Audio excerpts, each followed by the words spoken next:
যেটা আমরা রেখেছিলাম সেই ফোর্স এসে এখানে মোবাইল ব্যবসায়ীদের প্রথমে আমরা দূর থেকে আমাদের হেলারের মাধ্যমে আমরা তাদেরকে সতর্ক করি, তাদেরকে অনুরোধ করি। তারা আমাদের অনুরোধ না শুনলে আমরা পরবর্তীতে ক্রাউড কন্ট্রোলের যে প্রসিডিউর রয়েছে সেই প্রসিডিউর মোতাবেক আমরা তাদেরকে ডিসকাস করে দিচ্ছি। কয়জনকে গ্রেপ্তার করেছে? সংখ্যাটা এখনো জানি না, তবে আমরা বেশ কয়েকজনকে আটক করেছি। তারা বলছিল যে তারা শান্তিপূর্ণভাবে আন্দোলন করছে। না, রাস্তা অবরোধ করে আন্দোলনটা শান্তিপূর্ণ না। রাস্তা অবরোধ করলে জনভোগান্তি হয়, অনেক অ্যাম্বুলেন্স থাকে, অনেক বাচ্চা স্কুলে যেতে পারে, অনেক রোগী থেকে শুরু করে অনেকের অফিস থাকে, অনেকের মিটিং থাকে। তো মানুষের জনভোগান্তি করে যে আন্দোলন, সেটা আন্দোলনকে শান্তিপূর্ণ আন্দোলন আমরা বলতে চাই না। টিয়ার শেল মারার মতো পরিস্থিতি তৈরি হয়েছিল। হ্যাঁ, তারা আমাদের ইটপাটকেল মেরেছিল, আপনারা দেখেছেন। রাস্তায় এখনো অনেক ইটপাটকেল পড়ে রয়েছে। আমাদের আমরা বেশ কয়েকজন আমাদের ফোর্স ইনজুর্ড হয়েছে তাদের ইটপাটকেল, আপনারা দেখেছেন। রাস্তায় এখনো অনেক ইটপাটকেল পড়ে রয়েছে।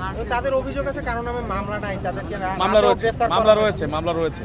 আপনারা জানেন যে 2 দিন আগে বিটিআরসি ভবন ভাঙচুরের মামলা হয়েছে। সেখানে সম্ভবত 55 জনের নাম দিয়ে এবং বাকি 500-600 জন মোবাইল ব্যবসায়ী, তাদের নামে মামলা হয়েছে। ঠিক আছে, এই ব্যবসায়ীরাই এই মামলার আসামি। এখন পর্যন্ত কতজনকে গ্রেফতার করেছে? আমরা সংখ্যাটা আপনাদের এখন সঠিক ফিগারটা বলতে পারতেছি না, তবে বেশ কয়েকজনকে আমরা আইনের আওতায় এনেছি। আজকে তাদের দাবি কি ছিল আপনাদের জানিয়েছি কিনা? ভাই এই আমি আন্দোলন মোহাম্মদ ইবনে সম্পর্কে মিজান, জানাইছি ডিসি কিনা আগে? তেজগাঁ। যেটি বলছিলেন যে আইন